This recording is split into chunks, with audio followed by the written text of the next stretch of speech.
What's up, guys? Rico here. Is the stock market due for a correction in 2021? And if it is, how soon would that be? Well, there's a lot of headlines out there and so many speculation as to when and how and why the stock market is going to crash. But here at Chibind Brothers, we don't like to speculate. We prefer to give you hard fact based on fundamentals and what the stock market is actually telling us right now, so you can understand if it could potentially happen, how, and when it might be. We cannot tell you the specific date if it is, but we can definitely show you within the time frame of which this could potentially or possibly maybe could happen. So, before we move on, please smash that like button, subscribe, turn on the notification bell so you get videos just like this one every single time we post them. So, with no further ado, let's dive into it. So, I am going to do two things. First, I will go over the fundamentals and what the stock market is telling us right now and what could be the next move. And second, I'll show you how you can prepare so you can profit from the next move that could potentially happen. All right, so here we are into my Thinkorswim, and I'm going to show you, here's what I'm looking at. So there are a few things that we need to understand first. Before you get to even a stock market crash, usually what happens is, just like any other time, the stock market can go up, and then it can pull back a little bit, and then it could go, and then it continue to go up. And that pullback does not need to be a crash or does not need to be something to panic from. Anything that's below 10% of a pullback is just a normal, healthy way for the market to function. This always happens. As you can see it, sometimes you may see a week where the market almost all week is just in the red territory. It's just percent drops and everything else, but it's nothing to be too much worried about. And then it will pick back up and continue to go to all-time highs. But when we start going down over a 10% pullback, that's when we started getting into correction territory. And again, correction are healthy because they have to happen in order for the market to clear up a little bit, breathe a little bit, and then for the market to pick up and go back up. That happens. So anything that goes above 20% pullback, then we start talking about bear market. And maybe at that point, it would be safe to say the market really crashed. I want you to keep that in mind as we go into this and as I'm showing you what I'm looking at. So right now I have pulled up the S&P 500 ETF. One of the reasons why I have it, it's only because the S&P 500, again, it tracks the 500 best performing or most valuable companies in the US stock market. And the S&P 500 pretty much represents kind of the health of the market. It kind of gives us an idea of how the overall health of the market is doing. So this is why I have this one pulled up. So as you can see here, you see my green line at the top here, and then there is a red line down here. And when I touch on the red line, it kind of highlights. These are the Bollinger Bands. It basically kind of shows us, as you can see, it's more like a street or a way, like a wavelength in which the market is being playing around. So if I go back all the way to October here, you can see every time the market reaches the top of this line, it pulls back. And this was the time during the elections time. And you see we pulled back into all the way November. The dates are here at the bottom. We pulled back all the way into November, and then we reached this red line, and guess what happened? We bounced back, and then here we go, we started going back up. Again, we reach here, but here's the thing. Not every single time when you see the candles or the market performing, that it's always going to be back and then to touch the green line and then come back and touch the red line. Again, just like I said, there are pullback. We cannot exactly determine how much a pullback could be, but we can be able to know if there is any pullback that's about to happen. This can show us that, okay, we are reaching, the top of the top, an all-time high. As we're getting into this, there is a possibility that we might pull back. But just like you can see here, we tested this region first. It was the all-time high for the time. And then we kind of came back a little here, and then guess what? We tested again, and then we had a slight pullback, and then we kept going again, here again. And so you can see all the move that's been happening. But for quite a while, we've been playing a little bit on the top there. And then right here, you can see on a single day, we really went down, but then we bounced right back. And then we kept going. And then 2 weeks ago, you can see that we dropped all the way to the red line. And the red line, not only that, you can see the blue line in there. That's the 50 moving average. We bounced back on it.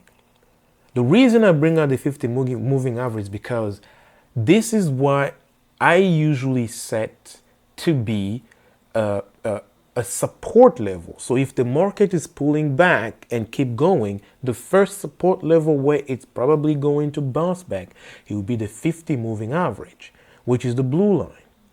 If there is a correction, if there is a pullback more than that, then you'll probably keep going. And the next one is probably going to be the 150 moving average, which is the white line down here. And by that time, we could probably safely say, because if you can look here, the value of the S&P 500 right now is about 394 as of today at the time of this recording, which is, by the way, February the 16th. And then if you look at the white line right here, it says about 352. So that is a huge pullback from the top. And if I were to guess right now, I would say 10% of 394 is about 39.4 points. So from here all the way to 352, that's somewhere around 42 points. So we're already above that 10 point. So I can safely say, if we get all the way down here, it is a correction. But as long as we still up here, it doesn't have to be a correction. It could just be a healthy pullback. So now, when you look at this chart right now, as of this moment, you can already tell that we've tested right here. And then we kind of came back a little. And then here we are again. It seems like we're going to test this green line again, because the market is at all-time high, and you can see it says here high. So at this moment, we already know that we are due for a correction. First, I think we're going to go into a pullback, which could again be a pullback just like you saw right here, which was a couple weeks ago. We pulled back all the way down here before we went back up. That is the first thing that could potentially happen, and which I think it's a most likely scenario that could happen before we bounce back. Unless if there is a set of different catalysts that when we are in this pullback, because as we go into the pullback, we also observe the market is talking to us and it's telling us what it's about to do. And within the pullback, like right here, when you saw the bounce back here, the next candle that opened, as you can see, it's a bullish candle. It's a bullish candle because it literally looks like a hammer candle. And when you see a bullish candle, we started seeing already that there is a reversal. That means the market talked to us and pretty much told us, I'm about to change trajectory or directions again. And it went back up. So it's only so I cannot tell you, oh, you know what, the market is going to go down and pass this level all the way down here just by looking at this. So from now, I can see that we might pull back to this level. But then when we get to this level, that's when you look at what the market is going to be telling us. And if it still shows signs of bearish and signs of not reversing, then there could be a potential pullback even more that could go even lower to the correction territory. And then from there, you also watch what will be the behavior of the market at that time. Again, because I cannot predict what can happen, I can only read the data and see what the data is telling me. And as of right now, we are way too high, way too stretched. We need to pull back. And one thing that I can say for sure is we are going to come down. When is this going to happen? I don't know what day it's going to happen, but all I can tell you here is just go back, because each candle here represents a day. So when you look back here, you can tell historically what has been happening. So every single time we test these levels, how many days it takes, you can pause this video and look at the calendar and you can crush the numbers. Even if I pull back a little here, you could tell, okay, how many days it took when we went down and then we came back up, how many days it took when we bounced back from this level to pull back a little bit. So you can tell when you look at the history of how the performance has been, and you can kind of determine, you cannot pinpoint the exact date, but you can be cautious and say a pullback is probably going to happen. It could be this week, it could be next week, or it could be the week after. But you know it's rather sooner than much later. And again, that would actually be a shorter, smaller pullback. But then from that pullback, we can look at the data, and then the data will point us to see if the market will continue and reverse back up, or it will point us to the direction of saying it will go even lower. So this is what we look at. So now, since for me, I'm thinking if it pulls back again, it's probably going to come back to this level. So since we can see the 50 moving average already within inside the Bollinger Band, I am seeing, at least for me, this is where I think the support is going to be when the pullback happen. So already I can tell the difference that, okay, the market literally closed, actually the right numbers right here is 392.3. So we are around 392, and then I think the support is going to be at 376 right here. So if you take the difference between 392 and 376, that's about 16 points, if I'm not wrong. Yeah, correct, 16 points.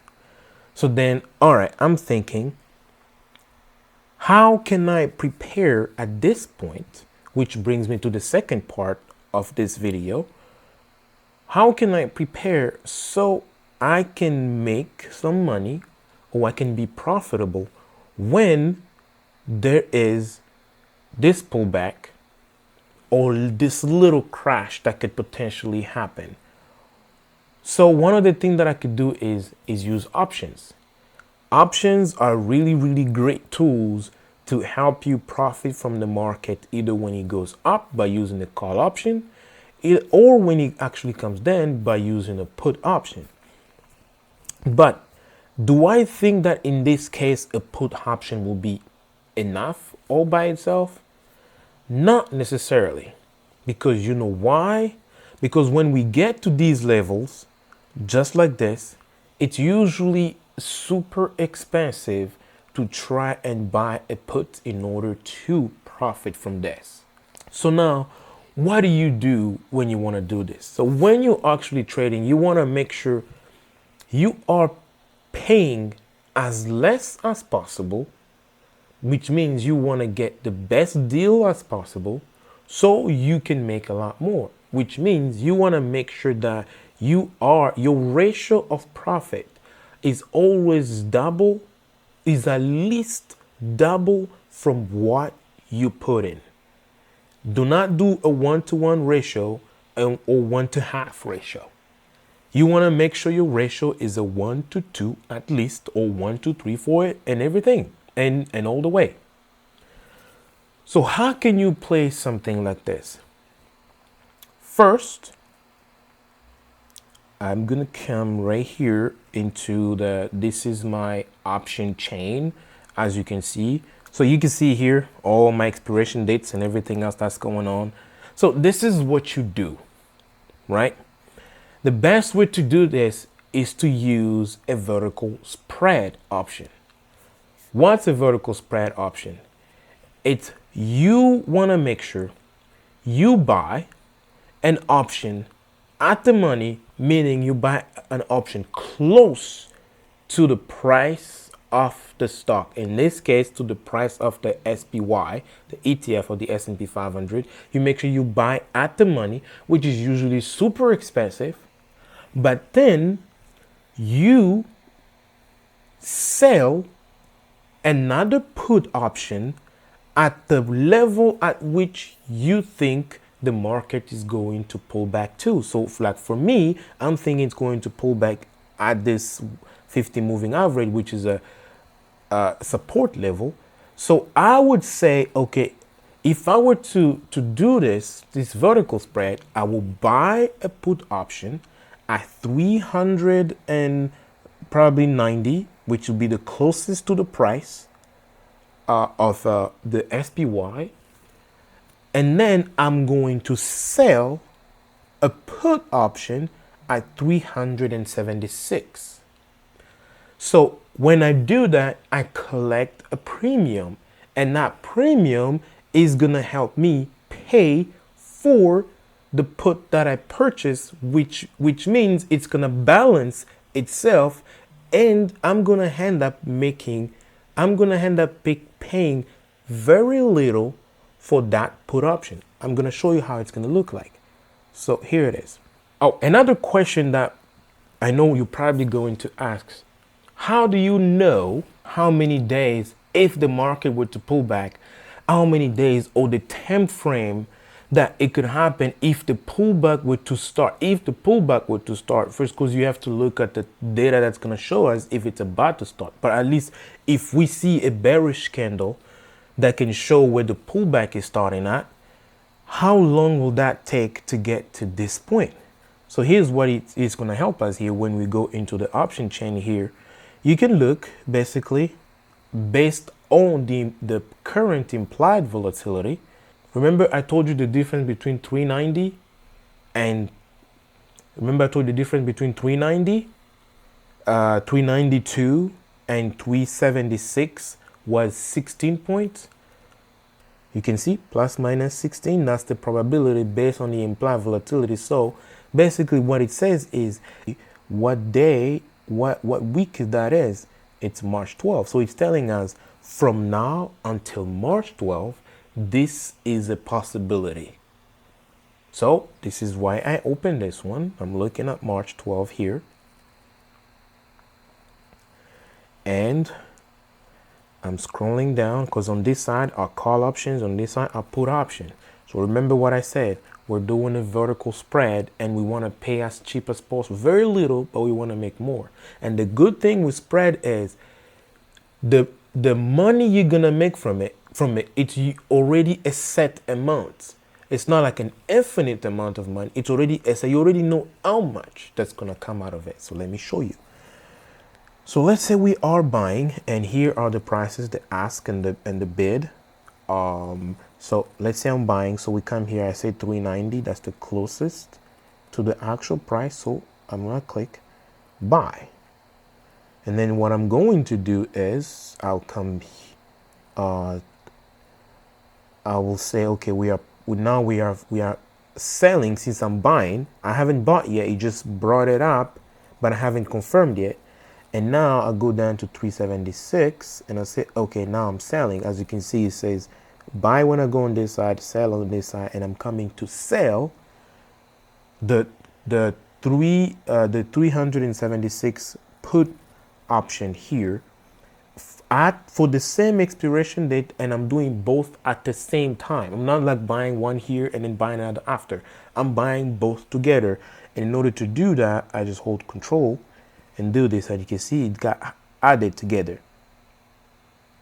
So now, make it just one contract. So now this is how much it's going to cost me. If I click right here to confirm, here you can tell it's only going to cost me $290. That's how much it's going to cost me. Just one vertical spread contract. But the maximum profit is going to be 1,111. Oh, how fun is that? It's a 1111 all the way. So I already know the set of profit that could be from this for only spending $290. You see how cheap actually this is? So you can see that my ratio between the amount of money I'm spending and the profit, the maximum profit, it's over 1 to 2 to 3. This is almost maybe 3 point something, 3 times, almost 4 times the revenue or the profit. And that's what you do. And I'm going to tell you why I didn't just buy a put option. Here's the thing. If I were to close this and say delete, you see how much a put option at 390 is going to cost me? A put option right now, only one put option, and do it at one, it's $500. One put option at $500. It's way too expensive. And knowing that it may not happen within the time frame that I think it would happen. So you might even end up losing because the probability could be either way. So I would rather put less or risk very little. That way I can control it.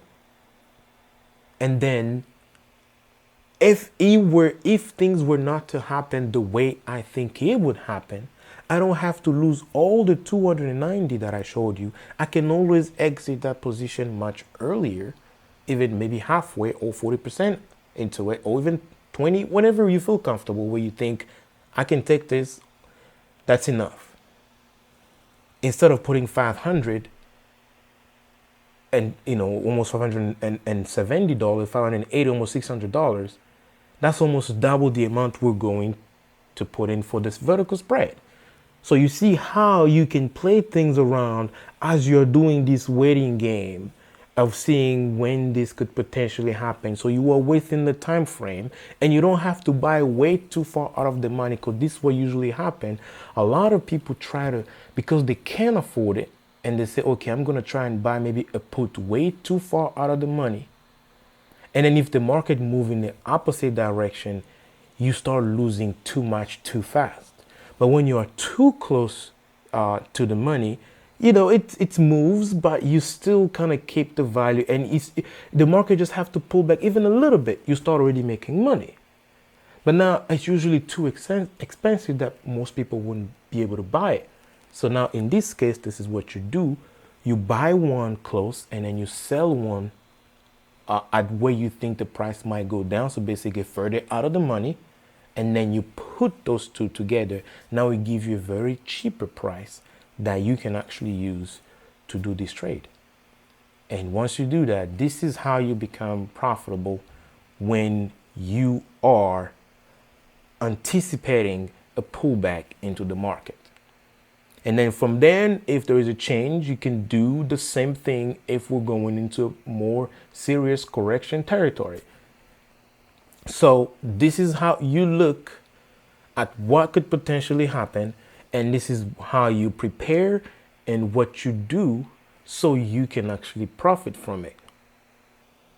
I hope you did find value in this video, and if you did, please leave us a comment below and tell us what you think and what could be your potential move.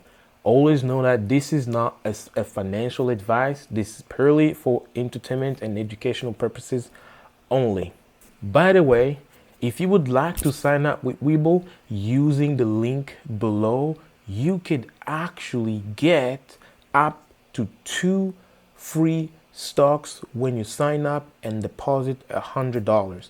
Or if you sign up with the M1 Finance below in the description and deposit $100, we will both get $35 just like that for free. So if you do, please click the link below. So as for me, as always, I will see you in the next video.